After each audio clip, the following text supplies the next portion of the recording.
Good morning दोस्तों अभी running कर रहा था और सीधा दौड़ते दौड़ते कुछ दिमाग में आइडियाज़ आए और सीधा घर आके ना और सबसे पहले कैमरा ऑन किया कि आपसे बात करना चाहिए। और आपके सवाल से ये आइडियाज़ निकल के आया था और वो सवाल ये था कि सर क्या 10 साल से मुझे डायबिटीज़ है, क्या ये रिवर्स हो सकती है। यकीन दिलाता हूँ दोस्तों, पूरी वीडियो आप देखिए, आप भी चौंक जाएंगे जो चीज़ें मैं आपको बताऊँगा। और साथ में अगर आपको डायबिटीज है तो आप डायबिटीज़ रिवर्स करने में आपको फ़ायदा मिलेगा, और नहीं है तो आपके ज्ञान को बढ़ाएगा ये वीडियो, और आप अपने अड़ोसी पड़ोसी यार मित्र को ज्ञान देंगे, उनको बताएंगे। तो पूरा वीडियो देखिए, स्किप मत कीजिए, आपके लिए बहुत हेल्पफुल ये वीडियो रहने वाला है। दोस्तों हमारा जो मकसद है ना, वो भारत से डायबिटीज़ को भगाना है। क्योंकि आपको पता है इंडिया के अंदर इस समय हर चौथा व्यक्ति डायबिटीज से पीड़ित है। आप मीटर लेके निकल जाइए, हर घर में चेक कीजिए, मैं यकीन दिलाता हूं हर घर से आपको टाइप 2 डायबिटीज का पेशेंट मिलेगा। लोग चेक नहीं करवाते हैं, इसलिए ये आंकड़े कम हैं, 4 आ रहे हैं, मतलब हर चौथा व्यक्ति आ रहा है गवर्नमेंट के रिजल्ट्स के अकॉर्डिंग। अगर हर व्यक्ति जांच करवाने लग जाए तो ये आंकड़े और बढ़े, जो कि चिंताजनक है। चलिए शुरू करते हैं इस वीडियो की। नमस्कार, मेरा नाम है राजवीर राजपूत और आपने लॉगिन किया है समाधान डॉक्टर।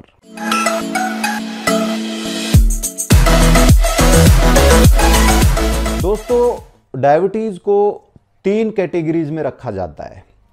सबसे पहले नॉर्मल इंसान, उसके बाद में प्री डायबिटिक और उसके बाद में डायबिटिक। लेकिन मैं डायबिटीज को 4 कैटेगरीज में रखता हूं। सबसे पहले नॉर्मल, उसके बाद में 100% नॉर्मल, और उसके बाद में प्री डायबिटिक, और उसके बाद में डायबिटिक। अब ये जो 100% नॉर्मल है ना, यही आपको चौंकाएगा कि सर ये 100% नॉर्मल वाला क्या है। यही आपको समझने की जरूरत है। अगर आप इस 100% नॉर्मल वाले रिजल्ट्स को समझ गए, इस पॉइंट को समझ गए, तो आप अपने आप को भविष्य में होने वाली डायबिटीज से बचा पाएंगे। आज दौड़ते दौड़ते यही पॉइंट मेरे दिमाग में आया था कि यार लोगों को अगर ये पॉइंट समझ में आ जाए ना, तो लोग अपने आप को डायबिटीज से बचा सकते हैं, और जिनको हो रहा है वो रिवर्स कर सकते हैं और लोगों का ज्ञान बढ़ा सकते हैं। तो इसी पॉइंट के ऊपर हम बात करेंगे। अब दोस्तों जो अमूमन 3 जो पॉइंट है ना, वो 3 पॉइंट है। नॉर्मल, जो कि नॉर्मल हैं, मैं नॉर्मल, आप नॉर्मल, जिसको डायबिटीज़ नहीं है, रूटीन लाइफ में चल रहे हैं, वो सब नॉर्मल हैं। दूसरा प्री डायबिटिक, यानी कि वो स्टेज आ गई है, वो किनारे पे पहुंच गए हैं, अब आगे जाएंगे तो डायबिटिक हो जाएंगे, यानी डायबिटीज़ होने की श्रेणी में आ चुके हैं। प्री डायबिटिक यानी कि उनकी जो शरीर है वो इंसुलिन रेजिस्टेंस करने लग गई है, उनकी जो सेल्स है अब वो ग्लूकोज को नहीं ले रही, इंसुलिन को मना कर रही, यानी वो प्री डायबिटिक हो गए। अब अगली स्टेज आती है डायबिटिक। ठीक है, अब ये स्टेजेस है ना दोस्तों, ये स्टेज ऐसे नहीं है कि आज आप नॉर्मल हैं, कल प्री हो गए, परसों आप डायबिटिक हो गए, नहीं, ऐसा नहीं है। ये एक स्टेज से दूसरी स्टेज में आने में कई कई सालों का टाइम लगता है। इंसान नॉर्मल से प्री में जाएगा, उसको 4 से 5 साल लगेंगे। अब वो प्री डायबिटिक में अगर चल रहा है तो उसको 4 से 5 साल 6 साल लग जाएंगे डायबिटीज होने में। इतना टाइम इंसान को मिलता है, लेकिन इंसान सचेत नहीं होता। ठीक है, अब जो मैं 4 श्रेणी रख रहा हूं ना दोस्तों, उसमें पहला नॉर्मल, दूसरा 100% नॉर्मल, तीसरा प्री डायबिटिक और चौथा डायबिटिक। अब ये जो 100% नॉर्मल है ना, इसको आप समझ लीजिए। इसमें हम इसको इस तरह समझते हैं दोस्तों कि मान लो आपकी, अब आपको डायबिटीज़ पता है कैसे हो रहा है कि जो आपकी शुगर है उसको इंसुलिन सेल्स को नहीं खिला पा रहा, क्योंकि सेल्स ने रेजिस्टेंस शुरू कर दिया है। अब ये रेजिस्टेंस क्या होता है, ये मैं थोड़ा सा आपको समझा देता हूँ। जब आप खाना खाते हैं तो आपका पेट भर जाता है। पेट भरने के बाद में जब आपको दोबारा कोई व्यक्ति खाना देने की कोशिश करते हैं ना, तो आप मना करते हो। ठीक है, वो ज़बरदस्ती आपकी थाली में रख जाएगा, आप मन मार के खाओगे। फिर तिबारा अगर वो इंसान लौट के आ रहा है तो फिर आप उससे कहोगे नहीं अब मुझे नहीं खाना, मेरा पेट भर गया। जबरदस्ती करोगे आप, नहीं खाना नहीं खाना, लेकिन फिर मान लो जबरदस्ती वो आपकी थाली में रख गया, आपने खा लिया मन मार के। ठीक है, अब आप चौथी बार वो इंसान फिर आपको खिलाने आ रहा है तो आप क्या, बिल्कुल हट जाओगे वहां से, भाई मेरी इच्छा नहीं है, मैं नहीं खा रहा। यानी आपने प्रतिरोध कर दिया उसका, है ना, रेजिस्टेंस कर दिया कि उस इंसान को मना कर दिया। अब मान लो वो इंसान है ना, वो तो इंसुलिन है, और जो खाना जो दे रहा है ना, मान लो वो लड्डू दे रहा है, तो वो लड्डू ग्लूकोज है, और आप मान लो सेल्स हो, जो हमारे खून में सेल्स होती हैं। इसी तरीके से जो सेल्स है ना, उनको ग्लूकोज चाहिए होती है एनर्जी देने के लिए।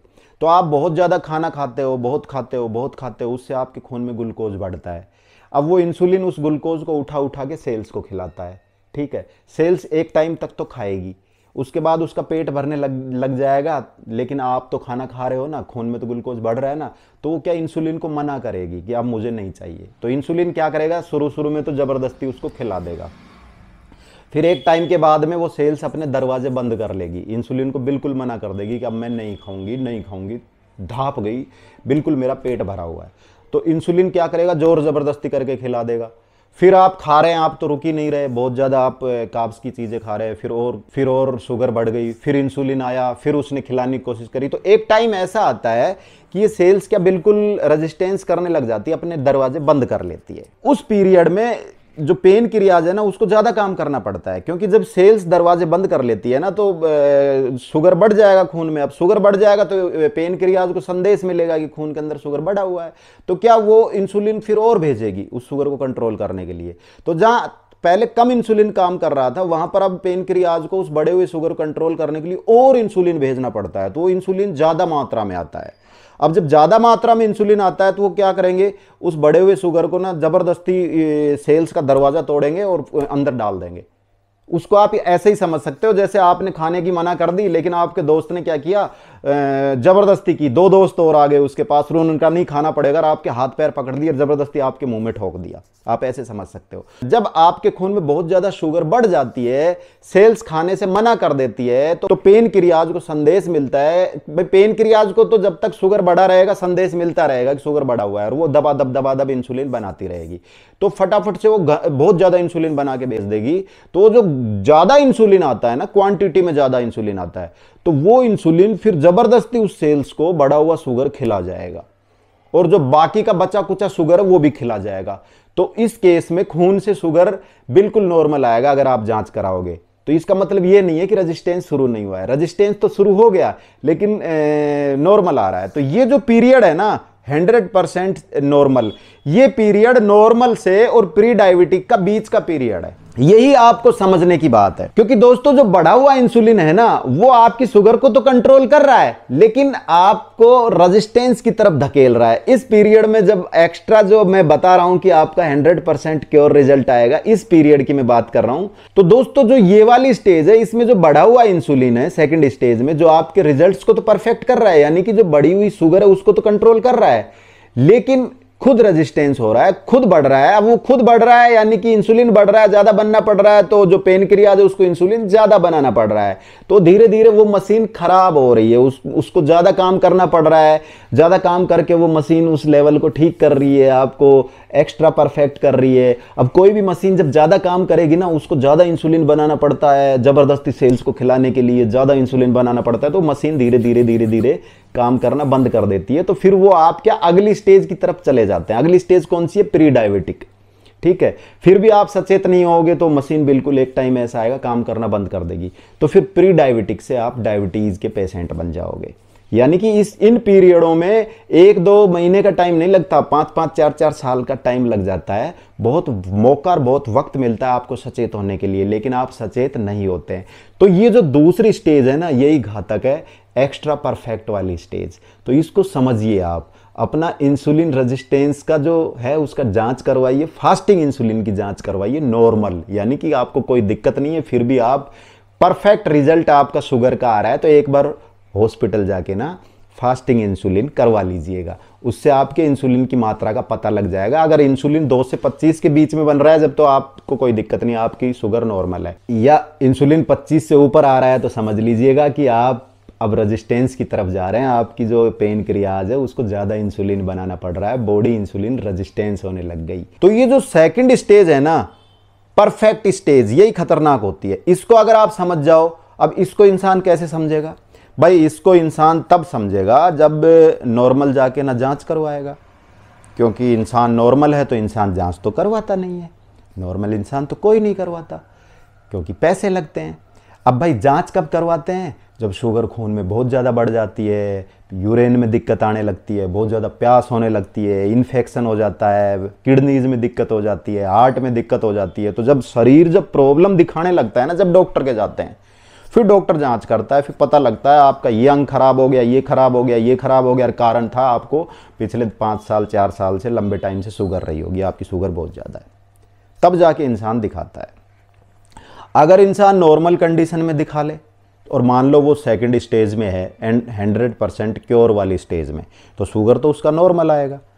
फिर उसको सचेत हो जाना चाहिए कि यार मेरी एक एज हो चुकी है, मैं खा भी अनाप शनाप रहा हूँ। अगर वो मान लो नॉर्मल डाइट ले रहा है तो फिर वो सोच भी सकता है कि मैं नॉर्मल हूँ, शुगर मेरा नॉर्मल आ रहा है, मैं ठीक हूँ। लेकिन अगर वो अनाप शनाप डाइट खा रहा है, मोटा हो रहा है, ठीक है, बहुत मीठा खा रहा है, हाई कार्ब्स खा रहा है, दौड़ भाग नहीं कर रहा, लेजी है, उसके बाद भी उसकी शुगर नॉर्मल आ रही है, बिल्कुल परफेक्ट आ रही है, तो उसको सचेत हो जाना चाहिए कि यार ये कुछ गड़बड़ हो सकती है, नॉर्मल कैसे आ सकती है, मैं इतना अंट संट खा रहा हूँ। उस कंडीशन में उसको जाके ना अपना फास्टिंग इंसुलिन जांच करवानी चाहिए। अगर उसका फास्टिंग इंसुलिन 2 से 25 के बीच में आता है, तब जाके उसको सोचना चाहिए कि यार हाँ मैं ठीक हूँ, मेरा इंसुलिन रेजिस्टेंस बॉडी नहीं कर रही, मैं ठीक हूँ, नो प्रॉब्लम। इस कंडीशन में अगर उसका इंसुलिन 25 से ऊपर आ रहा है और शुगर उसका बिल्कुल सही आ रहा है, तो वो सेकंड स्टेज में है। अब उसको सचेत हो जाना चाहिए। लेकिन भाई इंसान कभी भी जब नॉर्मल रहते हैं ना, तो वो जांच नहीं करवाते हैं। अगर वो जांच करवा ले तो बीमारी लगने से पहले ही पता लग जाए। अब इसको हम ऐसे समझते हैं, मान लो जैसे कैंसर का नाम आपने सुना है। कैंसर का बोलते हैं कि 3 स्टेज होती है, फर्स्ट, सेकंड और थर्ड। थर्ड स्टेज में जाके ना वो बहुत खतरनाक हो जाती है, फोर्थ स्टेज बोलते हैं, लेकिन हम थर्ड ही रखते हैं, 3 ही रखते हैं। थर्ड में तो वो बहुत खतरनाक हो जाती है, दर्द होने लगता है, और लास्ट स्टेज में इंसान का फिर बिल्कुल सारे ऑर्गन्स खराब हो जाते हैं और वो जाने की कंडीशन में आ जाता है। तब तो सीधी सी बात है, डॉक्टर के पास जाएगा ही, क्योंकि उसके शरीर को प्रॉब्लम हो रही है। लेकिन पहली स्टेज में और दूसरी स्टेज में पता भी नहीं लगता कि आपकी बॉडीज के अंदर कोई कैंसर नाम की डिजीज पनप रही है, आप नॉर्मल रहेंगे। अब जब इंसान नॉर्मल रहता है तो वो डॉक्टर के पास जाता ही नहीं है। अगर इंसान पहली स्टेज में कैंसर को डिटेक्ट कर ले तो उसको 100% वो ठीक कर सकता है, वो क्योर हो सकता है। लेकिन पहली स्टेज में डिटेक्ट इसलिए नहीं हो पाती क्योंकि इंसान कभी भी अपनी बॉडी का चेकअप नहीं करवाता। पैसे लगेंगे फालतू में, टाइम खराब होगा, क्यों जाएं। अगर कोई इंसान जबरदस्ती कोई यार दोस्त ले जाए पकड़ के, चल यार एक बॉडी टेस्ट करवा ले, और वो मान ले बॉडी टेस्ट उसने करवा लिया, पहली स्टेज में पता लग गया कि आपके शरीर के अंदर पर्टिकुलर अंग में कोई एक्टिविटीज़ हो रही है, कोई गांठ वांठ डिटेक्ट हो रही है, तो डॉक्टर उसको जांच करेंगे, पता लगेंगे कि फर्स्ट स्टेज कैंसर है, उसको बाहर निकाल देंगे और आप नॉर्मल हो जाओगे, क्योंकि आपको पहली स्टेज में पता लग गया। अब इंसान कभी भी जांच नहीं करवाता पहली स्टेज में, कोई भी डिजीज हो, चाहे कैंसर हो, ठीक है, या फिर आपका डायबिटीज हो, पहली स्टेज में अगर आपको पता लग गया या आप पता लगाने में सक्षम हो गए तो उसको क्योर कर सकते हैं, बहुत जल्दी और बहुत आसानी से क्योर कर सकते हैं। लेकिन पहली स्टेज में आप जांच नहीं करवाते, हॉस्पिटल नहीं जाते। भाई आप जांच करवाइए ना, चलिए ठीक है, ये इंस्ट्रूमेंट तो घर लाके पटक लीजिए ना, ये इंस्ट्रूमेंट आता है ग्लूकोमीटर।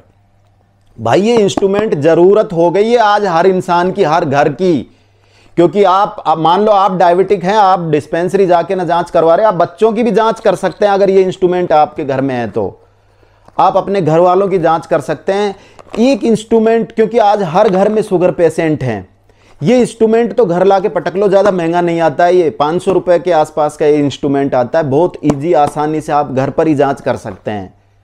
ये मैंने मंगाया है, एस्यूश्योर का है, और इसका सबसे बड़ी बात है कि इसकी जो गारंटी है ना, वारंटी, ये वारंटी लाइफ टाइम है, ये आप देख सकते हो। आप ये इंस्ट्रूमेंट मंगवा लो ना, बिल्कुल ईजी है, ये मंगवा लो भाई। आप जांच नहीं करवाते हो, बाद में जब बीमारी बढ़ जाती है आप हॉस्पिटल में जाके जांच करवाते हो, आपको पता लगता है इसकी वजह से आपका लीवर भी खराब है, किडनी भी खराब है, अब डायलिसिस होगा, फिर लाखों रुपए खर्च करो।